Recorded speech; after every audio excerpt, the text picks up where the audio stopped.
He set out believing he would find a new route to the east, but ended up forever changing the fate of the West. In 1492, an unknown Genoese navigator crossed a feared and uncharted ocean aboard 3 fragile ships and an unshakable fate. Little did he know that his exploratory mission would ignite the greatest clash of civilizations in human history.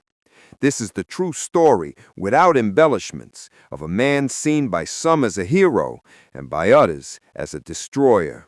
From the funding by the Catholic Monarchs to the first contact with indigenous peoples, through his 4 voyages and the foundation of the Spanish Empire in the Americas.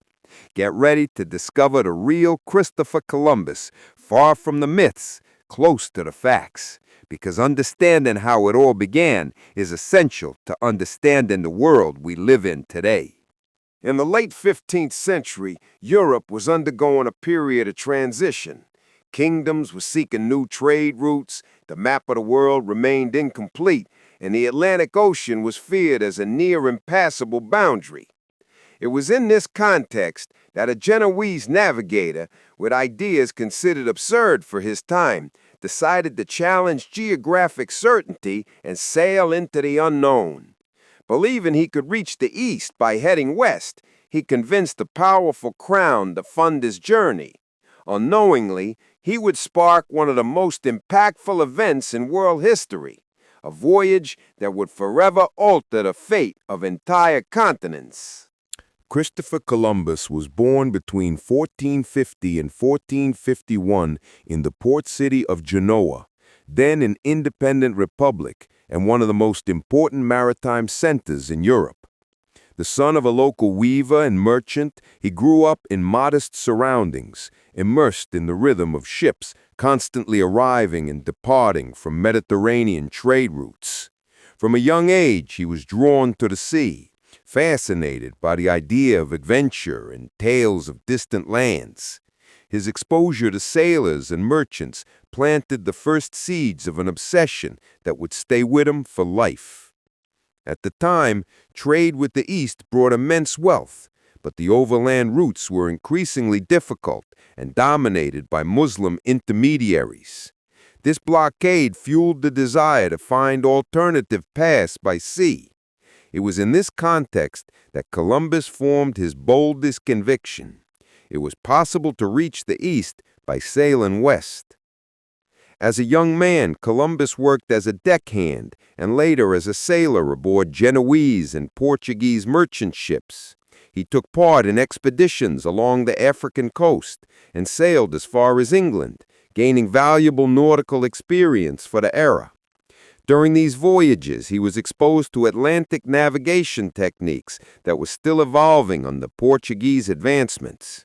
He also came across maps and nautical charts and sailor stories about mysterious islands to the west. Gradually, his worldview was shaped by these influences. He was not academically trained, but he had a hunger for knowledge. He studied astronomy, geography, and mathematics on his own, absorbing everything he could. During this self-education, he began to develop his theory. The Earth was smaller than believed, and the East could be reached by a direct Atlantic crossing. Columbus's ideas were not entirely new, but challenged the geographic consensus of the time. While most cartographers estimated vast distances between Europe and Cipango, modern-day Japan, he believed a few weeks of westward sailing would suffice. His belief relied on flawed interpretations of ancient sources like Ptolemy and travelers like Marco Polo. Still, Columbus was convinced and began seeking support to make his vision a reality. He first approached Genoese merchants and local authorities, but was ignored. 15th century Genoa was more interested in existing trade than in speculative ventures. Without support in his homeland, he turned to Portugal, the leading maritime power of the era, in hopes of securing the funding for his exploratory mission. Settling in Lisbon, Columbus joined the circles of Portuguese navigators and even presented his plan to King John II. However, the king was already heavily investing in the exploration of Africa as a route to the Indies, and saw little value in redirecting resources to such a speculative idea. Moreover, Portuguese advisors calculated that Columbus's distances were severely misjudged, rendering the proposal impractical. Rejected, Columbus stayed in Portugal for a while, marrying Filipa Muniz, daughter of a noble linked to the Order of Christ. They had a son named Diego. Yet his dream of crossing the Atlantic remained alive. Rather than fading, it matured, and so did his obsession with convincing a European crown to finance his mission. Over the next few years, Columbus kept studying, refining his arguments, and searching for new patrons. He traveled to Castile, hoping to find more favorable conditions under the Spanish monarchies. But Spain at that time was still immersed in the war against the Moors for control of the Iberian Peninsula. Even so, Columbus managed to present his idea to the Catholic monarchs, Isabela of Castile and Ferdinand of Aragon. At first, he was also rejected. His plan was considered expensive, risky, and based on questionable calculations. But his persistence gained him the support of influential figures at court.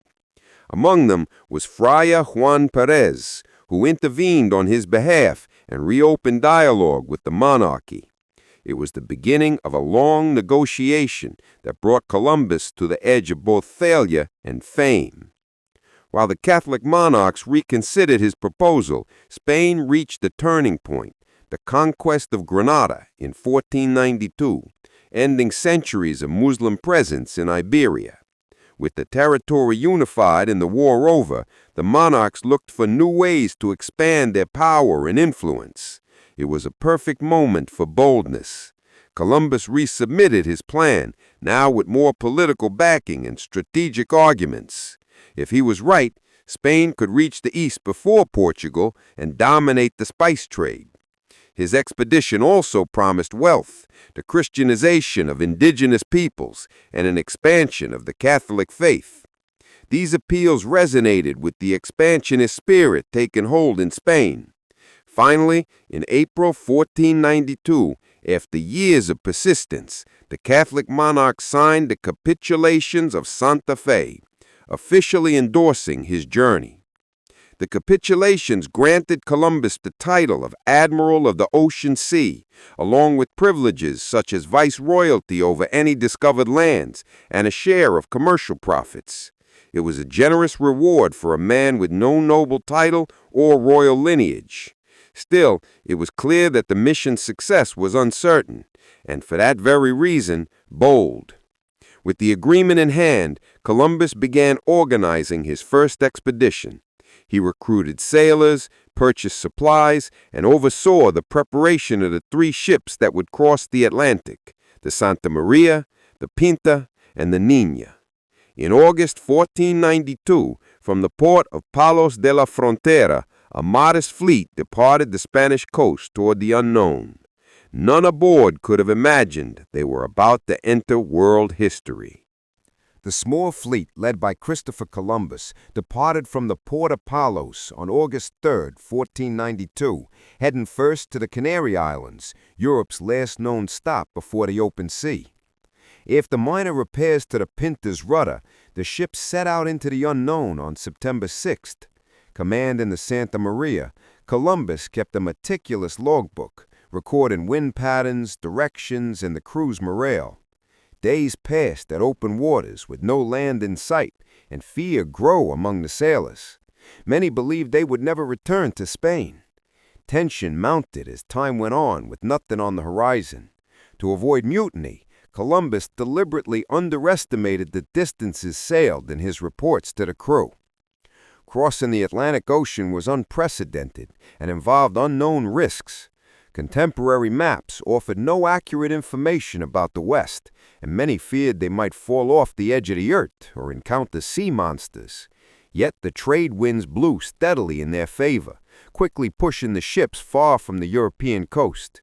As time passed, Columbus tried to maintain morale through promises and confident speeches. On October 10, the sailors nearly revolted, demanding an immediate return. Columbus negotiated a final agreement. If no land was sighted in 3 days, they would turn back.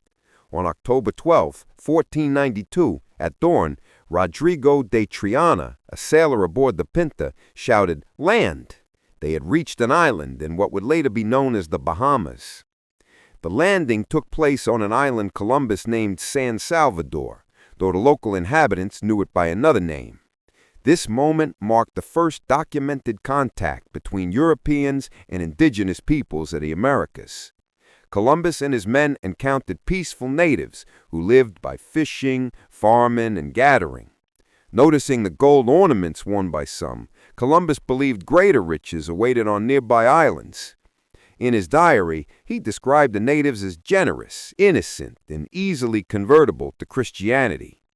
By planting the Spanish flag, Columbus formally claimed the land for the Catholic Monarchs, though he had no real understanding of where he was. He believed he had reached the East Indies and began calling the locals Indians, a term that would endure for centuries. In the days that followed, the expedition explored other islands in the region, including Cuba and Hispaniola, modern-day Haiti and the Dominican Republic. At each stop, Columbus searched for signs of gold, spices, and valuable resources to justify the exploratory mission. In Cuba, he believed he had reached the Asian mainland. In Hispaniola, he encountered his first signs of indigenous resistance. During a stop, the Santa Maria ran aground on reefs and was lost. With the wreckage, the crew built a small fort called Navidad, where part of the men stayed behind. Columbus then returned to Spain with the Pinta and the Nina, bringing with him a few captured natives, small amounts of gold, and grand tales of the new lands. Columbus arrived in Spain in March 1493 to great enthusiasm. Bearing evidence of a new land, he was received as a hero by the Catholic Monarchs. His return was celebrated in Seville and at court, igniting hopes for an overseas empire. Letters and reports soon circulated throughout Europe, sparking interest from other monarchies. The mission's impact was immediate. Spain had taken the lead in a rapidly expanding world. Months later, Pope Alexander VI issued the Intercaetera Bull, granting Spain rights over the newly discovered lands. This decision, however, quickly caused tension with Portugal, which had its own Atlantic ambitions. To resolve the conflict between the Iberian powers, the Treaty of Tordesillas was signed in 1994, dividing the world into 2 zones. Lands west of an imaginary line would belong to Spain, while those to the east would go to Portugal. This agreement would directly shape the colonization of the Americas and the rise of major colonial empires. Meanwhile, Columbus prepared for his second voyage, now with greater resources and authority. His mission was no longer just exploratory. It would involve colonization, control in new territories, and the spread of the Christian faith. The Genoese navigator was about to return to the New World, but the next encounters would not be as peaceful as the first. The meeting at 2 worlds was beginning to reveal its consequences. Columbus's image as a hero and discoverer grew in Europe, but the impact on indigenous populations was ignored. European enthusiasm contrasted with the reality in the Caribbean, where initial contact gave way to conflict, exploitation, and violence. Expeditions quickly turned into occupations, setting the tone for the coming decades. Maritime voyages were no longer just about finding trade routes. They became tools of conquest. And Columbus, now admiral of the ocean sea, would return with warships, settlers, and missionaries. The discovery of the Americas, sparked by a miscalculation, was beginning to reshape the fate of entire continents. But the true consequences were only just beginning. Christopher Columbus's second voyage departed from the port of Cadiz on September 25, 1993, less than 7 months after his triumphant return to Spain. This time, the expedition included 17 ships and around 1,200 men, among them settlers, soldiers, clergy, and royal officials. It was no longer an exploratory mission. This was a full-scale colonization project aimed at establishing Spanish dominance in the New World. the Spanish Empire, still in its early stages, was beginning to use maritime voyages to expand its territorial reach. They brought animals, seeds, tools, and direct orders to build permanent colonies. On board, Columbus sailed as admiral of the ocean sea, holding the authority granted by the capitulations of Santa Fe. Upon returning to Hispaniola, Columbus found the fort of Navidad destroyed and the men left behind dead. Reports pointed to conflicts with the local indigenous peoples who had reacted to the violent behavior of the Spaniards. This marked a turning point, from peaceful first contact to an era of mounting tension. In response, Columbus founded a new colony, La Isabela, the first permanent European city in the Americas. Infrastructure was poor, relations with the natives were strained, and resources quickly dwindled. The promise of immediate wealth proved false, and the settlers' initial excitement turned into frustration. Still, Columbus remained determined to fulfill his mission and solidify Spain's foothold in the region. In the following months, Columbus organized expeditions by land and sea in search of gold. Relations with the natives became increasingly violent. The Spaniards began demanding tribute in gold, something non-existent for the indigenous populations. When they couldn't pay, they were punished with mutilation, enslavement, or execution. As colonial governor, Columbus authorized these measures and established the system known as repartimientos, in which groups of natives were assigned to work for the benefit of the colonists. This practice made the conquest explicit, turning colonization into a form of forced domination. Reports of abuse began to circulate, but in Europe, Columbus was still largely seen as a heroic navigator. Despite the growing issues, Columbus continued exploring new islands. He discovered present-day Jamaica and explored parts of Puerto Rico, expanding the map of what he still believed to be the Asian archipelago. On each island, he tried to raise the Spanish flag, convert the natives to Christianity, and establish some form of political control. However, his leadership faced criticism from many settlers who saw him as authoritarian, inexperienced, and rigid. Hunger, tropical diseases, and conflicts with the indigenous peoples decimated the European population. Still, Columbus clung to the belief that he was near the eastern shores of Asia. Even in the face of contrary evidence, he refused to accept that he had reached a continent previously unknown to Europeans.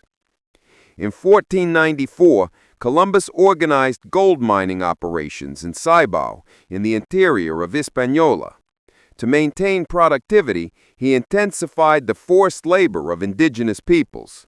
Abuses and punishments increased sharply.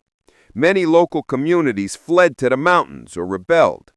The most notable resistance came from Caonabo, an indigenous leader who organized an armed revolt against the Spaniards. Though eventually captured and sent to Spain, he became a symbol of opposition to European occupation. At the same time, missionaries tried to begin evangelization, but faced resistance as the brutality of the soldiers undermined their efforts. The goal of civilizing and converting clashed with the violent methods being used. While Columbus struggled in the New World, pressure mounted in Spain for more tangible results. The promise of quick riches was being questioned, and the navigator's reputation began to falter among nobles and royal advisors. Numerous complaints about his administration were sent to Isabela and Ferdinand. Nevertheless, Columbus returned to Spain in 1496 to report on his progress. He brought more captured natives, exotic objects, and stories of new islands. Though he was received coldly, he still retained royal support.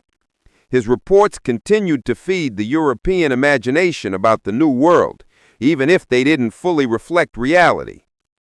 The second voyage of Columbus revealed that the discovery of the Americas was more than a maritime feat. It was the beginning of a colonial system that would profoundly alter world history. The romanticized vision of exploration gave way to a reality built on domination, exploitation, and conflict. From this point on, the meeting of two worlds was an expanding structure of power, and Columbus, now marked by both glory and criticism, was preparing for his third expedition, still seeking new lands and a final justification for his legacy in the eyes of Spain and the world. In May 1498, Christopher Columbus set out on his third expedition, this time with 6 ships and explicit orders from the crown to expand Spanish dominion and resolve the conflicts in Hispaniola. The mission came under intense pressure. He needed to explore new lands and restore order in the already established colonies.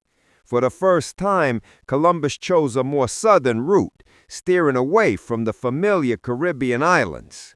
After stopping at the Cape Verde Islands, the fleet headed west, enduring extreme heat and a shortage of fresh water. Many sailors fell ill, and some ships became separated. Still, the navigator remained determined to complete his exploratory mission, hoping to find a gateway to the riches of the East.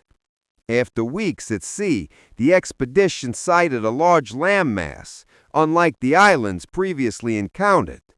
Columbus had reached the Orinoco River Delta in what is now Venezuela. It was the first time he set foot on the South American continent, though he didn't grasp the full significance of the discovery.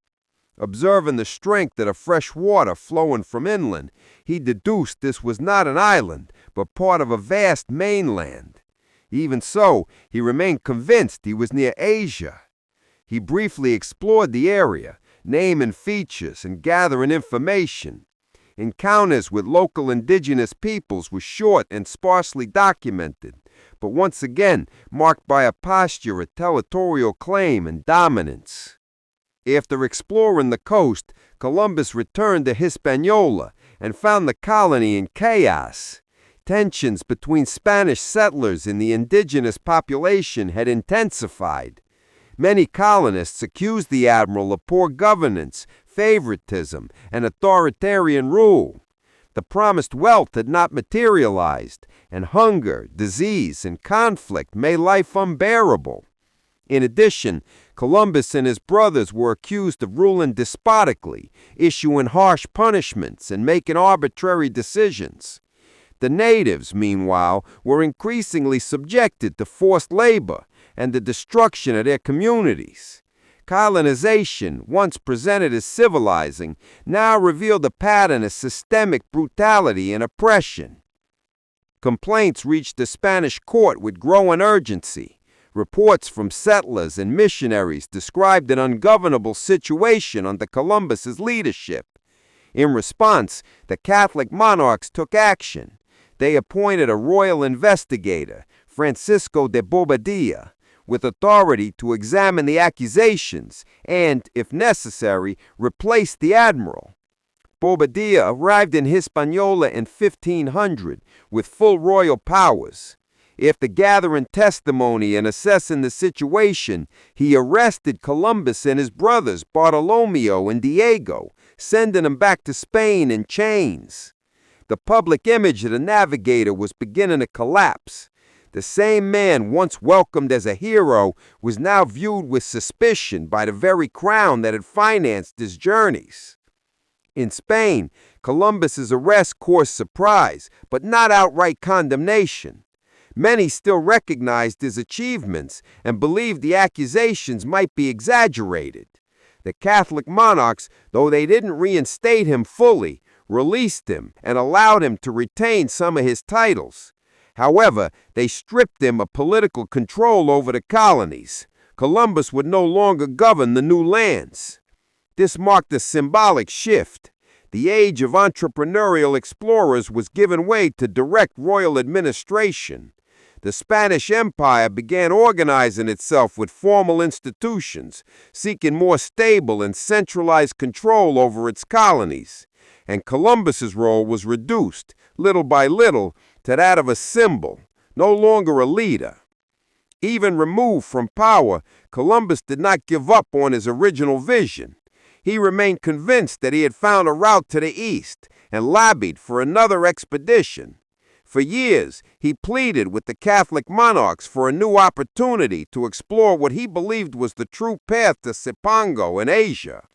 Meanwhile, other navigators, like Amerigo Vespucci, began suggesting that these lands were not part of Asia, but rather a new world. The idea of a previously unknown continent began to gain traction, challenging Columbus's narrative. Still, his refusal to accept this reality increasingly isolated him among scholars and cartographers. Even after reaching the American mainland, the Genoese navigator refused to believe what was right in front of him. The end of Columbus's third voyage marked a turning point. On one hand, he had expanded the known map, reached continental land, and consolidated Spain's presence in the Caribbean. On the other hand, his prestige was in decline and his authority dismantled. The expeditions were no longer personal missions. They became part of Spain's imperial machinery. Columbus's name, once synonymous with glory, now sparked division. And even in the face of adversity, he would manage to organize one last voyage. The fourth and final expedition was about to begin, and it would be his most difficult yet. On May 9, 1502, at the age of 50, Christopher Columbus set out on his fourth and final expedition to the New World. The Spanish crown, though no longer fully trusting his political judgment, still acknowledged his skill as a navigator. However, the mission was far more limited. Columbus was forbidden from landing in Hispaniola and was tasked with finding a maritime passage to the east, an objective he still believed was within reach. The fleet included 4 ships and about 140 men, a mix of veterans and younger sailors. Determined to prove his theory correct, the Genoese navigator left Cadiz, driven more by persistence than prestige. After crossing the Atlantic, Columbus attempted to dock in Santo Domingo on Hispaniola, citing an imminent hurricane. The local authorities, following orders from the Crown, denied him entry. Ironically, a hurricane struck days later, destroying part of the fleet carrying the colony's new governor. Columbus continued his voyage, exploring the coast of Central America, passing through Honduras, Nicaragua, Costa Rica, and eventually reaching Panama. Throughout the journey, he remained convinced that he was close to a passage to the Asian continent. He landed at key points, explored rivers, and spoke with local populations, always searching for signs of gold or a connection to the east. While exploring the Isthmus of Panama, Columbus heard from indigenous peoples about a vast ocean beyond the mountains, likely a reference to the Pacific, still unknown to Europeans. But with no means to cross the harsh terrain, he couldn't confirm it. Tropical rains, mosquitoes, and disease took a heavy toll on the crew's health. The ships began to deteriorate, and morale collapsed. Lacking proper supplies, and with their vessels failing, Columbus attempted to return, but a storm forced him to seek refuge along the coast of Jamaica. There, his ships became stranded, and he and his men were trapped for nearly a year. Conditions in Jamaica grew dire. With little food, rampant illness, and a rising hostility from the indigenous population, the crew slipped into desperation. Columbus, suffering from illness and struggling to maintain authority, resorted to a clever tactic. Using his knowledge of astronomy, he predicted a lunar eclipse and warned the natives that if they didn't help, the gods would take away the moon. When the eclipse occurred, the frightened locals resumed supplying food, buying Columbus more time to send a rescue request to Hispaniola. A ship finally arrived with aid in June 1504, allowing the group to be rescued after 11 months in isolation. When Columbus returned to Spain in November 1504, there were no celebrations or honors. Queen Isabela of Castile, his greatest supporter, was gravely ill and would die weeks later. King Ferdinand of Aragon kept his distance, focused on managing the growing empire and the new territories discovered by other navigators. Columbus's prestige had faded. Although he still claimed the rights granted in the capitulaciones of Santa Fe, his demands were increasingly ignored. The courts delayed rulings on his cases, and many at court saw him as a relic of a past. While the Spanish Empire flourished on the foundations he had laid, Columbus was being pushed to the margins of the very history he helped create. In the final 2 years of his life, the navigator lived in Valladolid in relative obscurity, weakened by illnesses he had contracted during his voyages. He wrote letters and petitions to the crown, restating his accomplishments and asserting his rights. He still believed he had reached Asia's shores and never accepted the idea that he had discovered a new continent. The name America, attributed to Amerigo Vespucci, was beginning to spread as the accepted label for those lands. Columbus, meanwhile, saw his legacy disputed, fragmented, and rewritten. He died on May 20th, 1506, at the age of 55, unaware of the true scale of the impact he had made, and never imagining that his name would live on for centuries as a symbol of an era. The fourth voyage of Columbus marked the end of his career as a navigator, but the beginning of a new chapter in world history, the rise of large-scale colonization, civilizational conflict, and the consolidation of the European colonial empires. Columbus had discovered a new world, even if he never realized it. His name would be remembered for both triumph and controversy, caught between heroic memory and modern critique. And even after his death, the historical impact of his expeditions would continue shaping the fate of entire continents. After the death of Christopher Columbus in 1506, the world did not slow down. On the contrary, maritime expeditions accelerated, and the global map began to be redrawn at a rapid pace. Navigators like Amerigo Vespucci conducted decisive journeys along the South American coast and published detailed accounts that challenged Columbus's ideas. To Vespucci, these lands were not part of Asia, but rather a new world, a continent previously unknown to Europeans. His accounts circulated widely across Europe, eagerly read by kings, merchants, and scholars. Based on these writings, in 1507, a German cartographer proposed the name America for this territory in honor of Vespucci.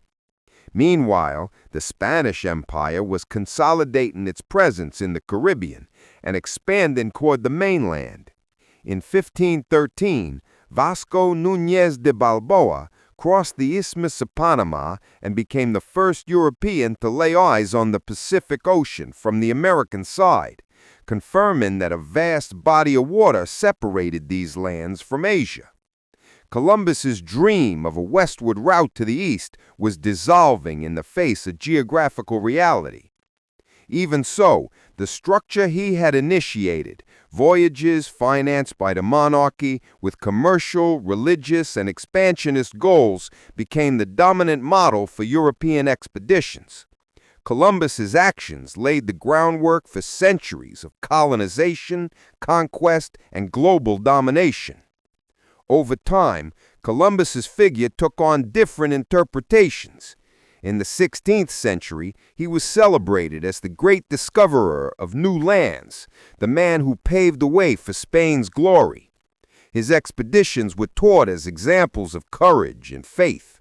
However, as colonization expanded, more consistent reports emerged about the destruction of indigenous populations, slavery, looting of resources, and the collapse of ancient cultures. Missionaries like Bartolomé de las Casas denounced the abuses committed in the Americas, many of which began under Columbus's command. The meeting of two worlds was increasingly seen as a violent clash, with winners and losers. Columbus's family also fought to retain their privileges. His son Diego Columbus waged a long legal battle against the Spanish crown to restore the rights promised in the capitulations of Santa Fe. Although he secured partial recognition, the Spanish monarchy had already assumed full control of the colonies, reducing the Columbus family to a symbolic role. The legacy of the Genoese navigator was now managed more as a national myth than as a position of real power. The colonial empires continued to grow, but now under political and bureaucratic structures that no longer allowed room for individual adventurers like Columbus had once been. Over the centuries, Columbus's name continued to be honored in monuments, books, and holidays, especially in Europe and the United States. His role as the man who discovered America was romanticized in songs, paintings, and public celebrations. However, as historical studies advanced, new layers of his story came to light. Documents, diaries, and contemporary accounts revealed an ambitious, complex, sometimes cruel man, one who was deeply mistaken about the planet's geography. The image of the Genoese navigator was then split between the visionary genius and the agent of an exploitative system that would alter the destiny of millions. This historical reevaluation intensified in the 20th century, particularly in the second half.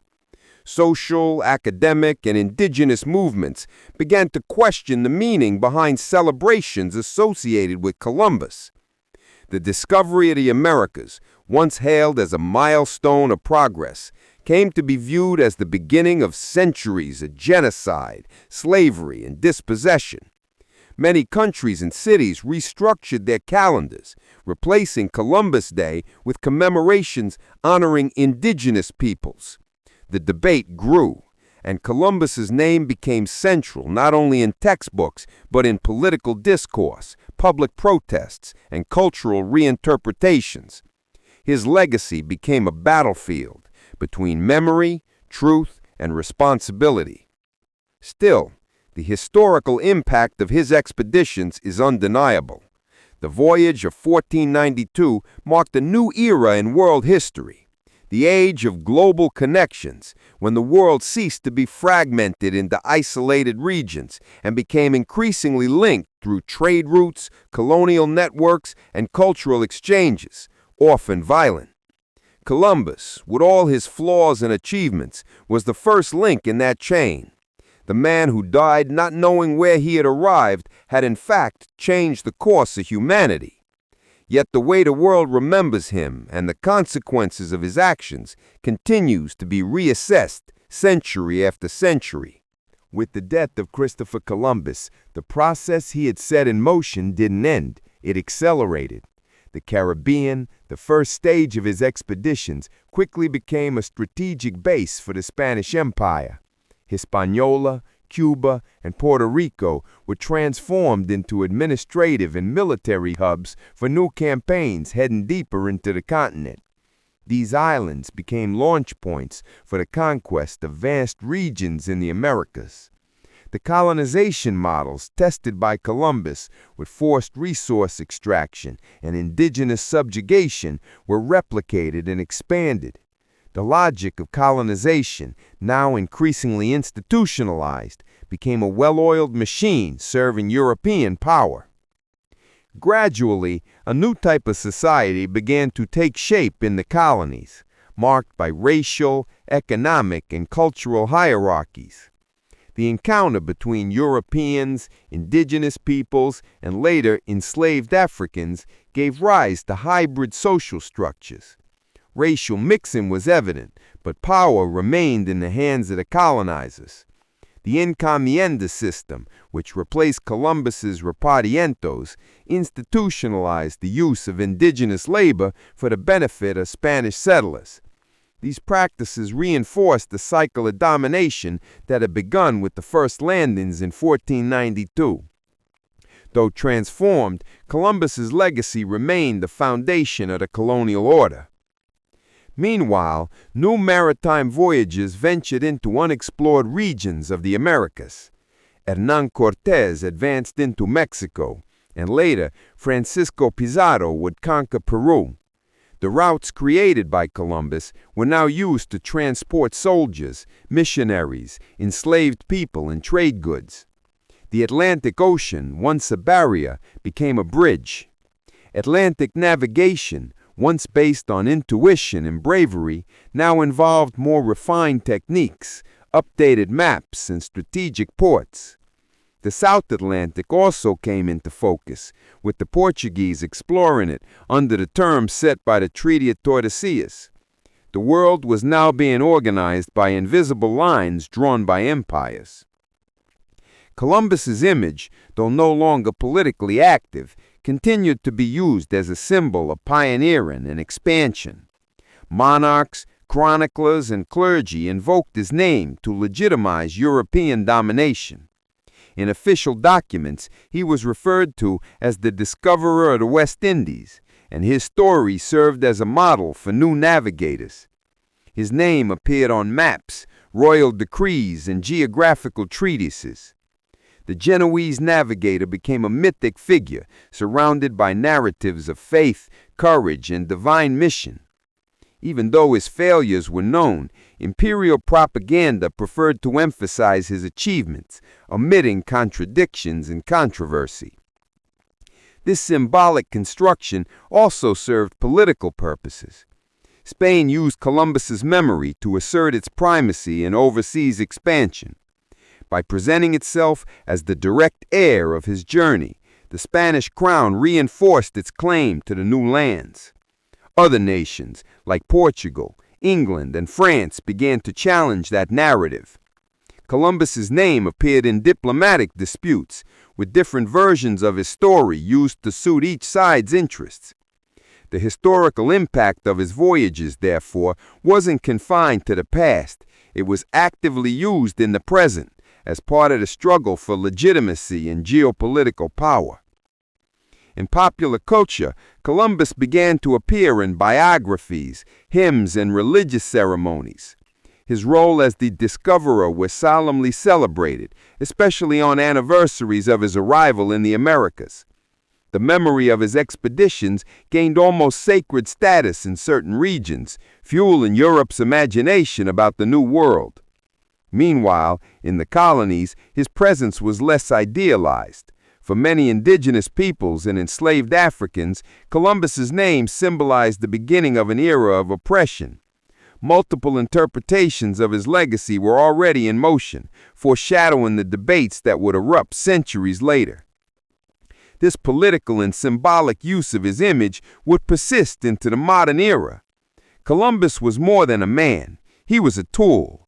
His name was invoked to justify wars, religious missions, and colonization campaigns on other continents. In the 18th century, with the rise of nation-states, he was added to national pantheons of heroes.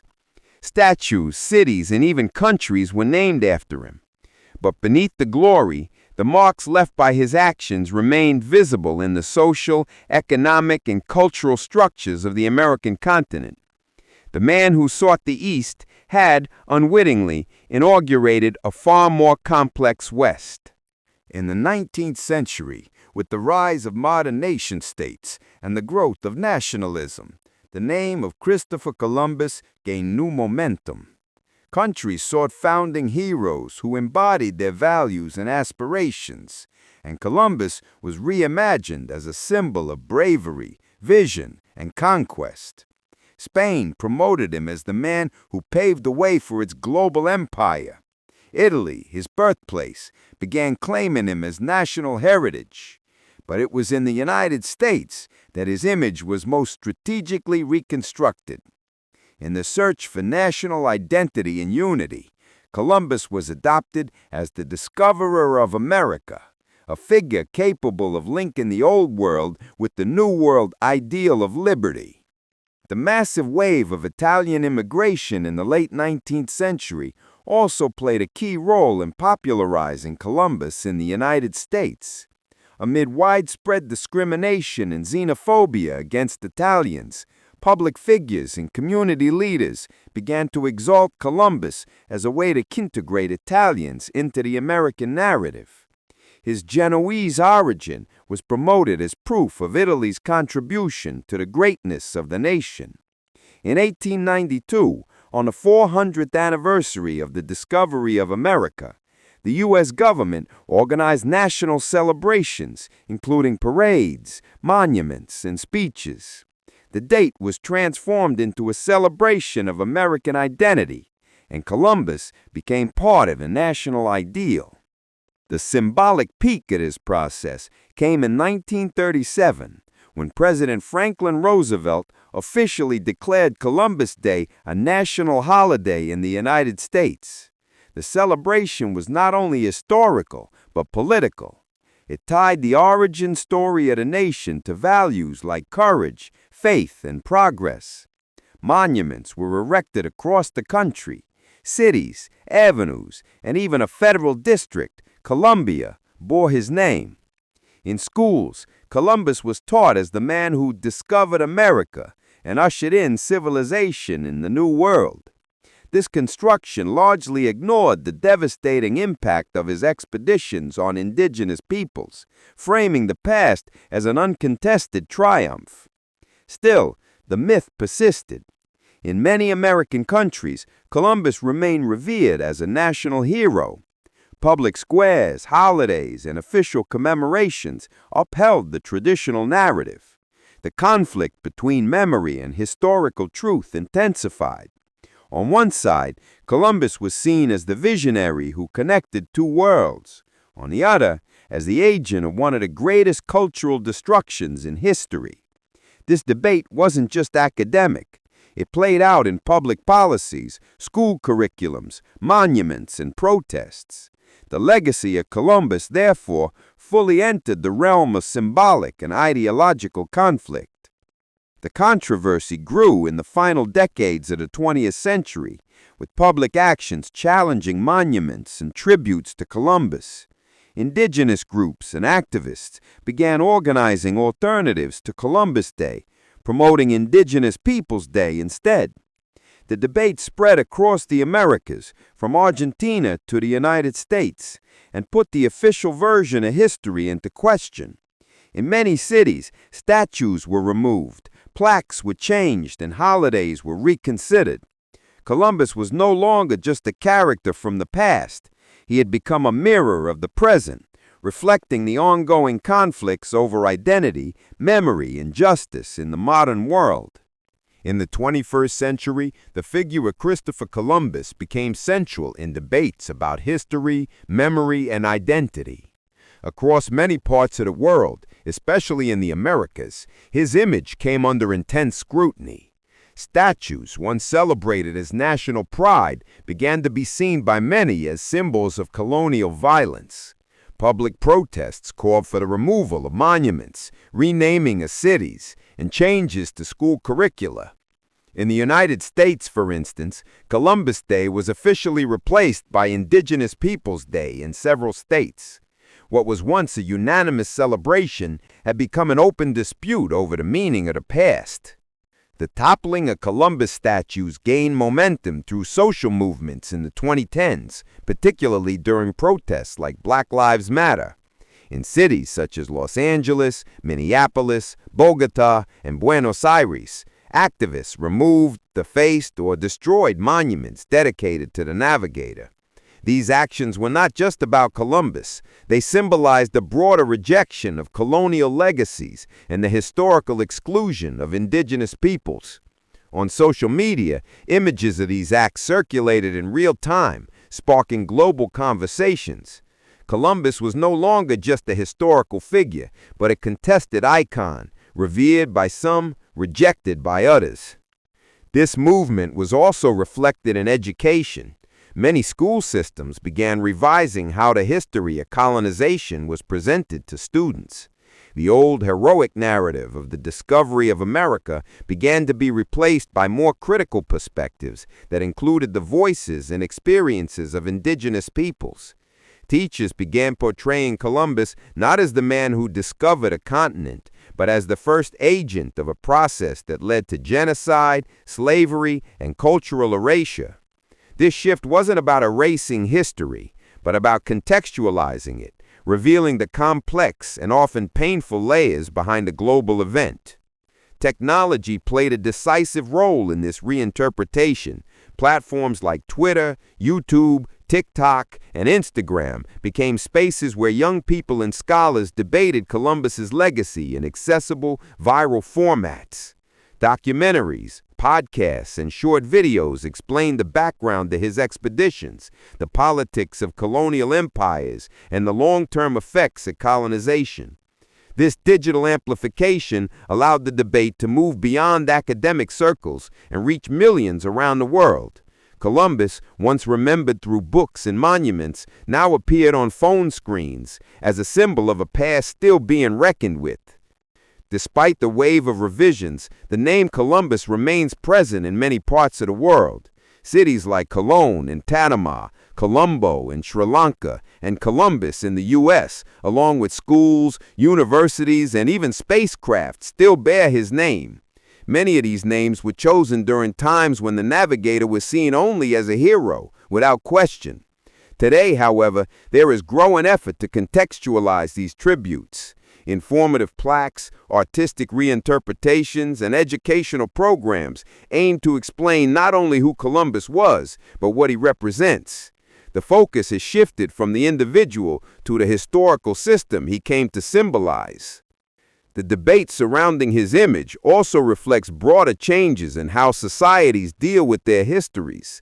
To question Columbus is not simply to criticize one man, but to challenge an entire structure of domination that still echoes in racial, economic, and cultural inequalities. Reassessing his legacy reflects a desire to acknowledge past wrongs without erasing them. It's about confronting facts, listening to silenced voices, and building fairer narratives. The historical impact of his actions remains alive, not because he's remembered with reverence, but because their effects still shape the present. Paradoxically, it was precisely because Columbus was so widely celebrated that he became such a target.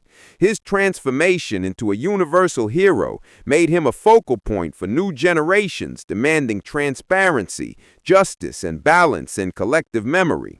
The expression, "discovery of America," still used by many, is now revisited with care. After all, to discover a continent that was already inhabited is a contradiction in itself.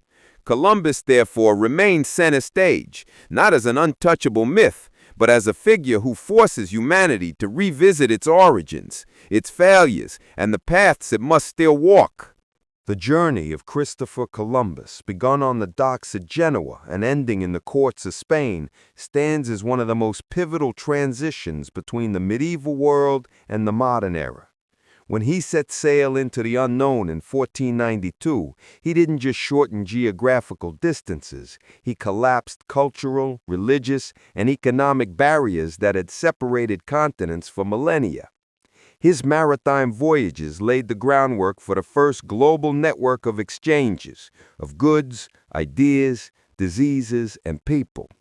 The so-called meeting of two worlds was also the beginning of something irreversible, globalization. And while he never fully understood what he had done, the impact would echo through generations. The 16th century, launched by his voyages, saw the rise of large-scale European colonial empires. The lands reached by Columbus became laboratories for domination, religious conversion, exploitation, and resistance. The logic of the old world was imposed on the new, rarely peacefully, often violently. Indigenous peoples, enslaved Africans, and European settlers built, through conflict and survival, a new social configuration. And all of it stemmed from those first expeditions across the Atlantic. Columbus didn't create that system alone, but his actions stand at the origin of a world newly linked by ocean routes and imperial ambition. Over time, the Atlantic ceased to be an obstacle and became a bridge. The sea routes discovered by Columbus and his successors connected ports across 4 continents. Spain, Portugal, England, France, and the Netherlands turned oceanic exploration into state policy. The sea became a highway for commerce, for war, for forced migration. Millions crossed it without choice, while others profited from the routes Columbus helped map. The age of great navigations, fueled by his daring, paved the way for the transatlantic slave trade, the plunder of American wealth, and the collapse of indigenous empires. Its consequences were deep and lasting. But Columbus also represents an idea, the belief that the world could be known, conquered, and controlled. His legacy is not only geographic, it is symbolic. To this day, he's portrayed as the man who broke through the limits of the unknown, even if he carried with him errors, illusions, and impositions.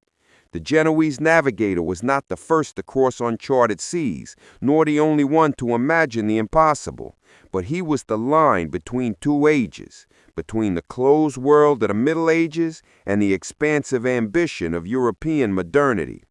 That's why his story is remembered, even when some wish to forget it. He's the breaking point, the moment the planet changed forever. That change, however, was far from neutral. It benefited some and devastated many. The discovery of America marked the beginning of an era of European expansion, but also the irreversible loss of entire civilizations.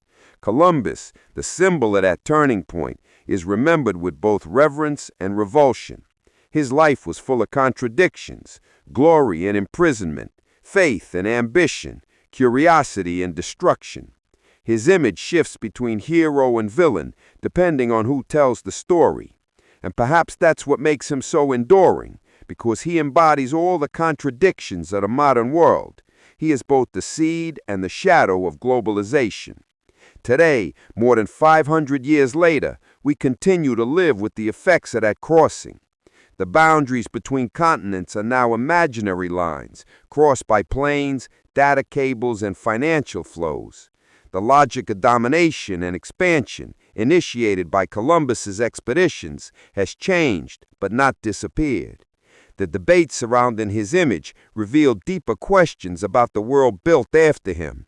The question is not whether he should be erased from history, but how that history should be told moving forward. And one thing is certain, no narrative about the present is complete without passing through 1492. Christopher Columbus did not know where he had arrived, but the world did, and it was never the same. His name crosses oceans, maps, and centuries.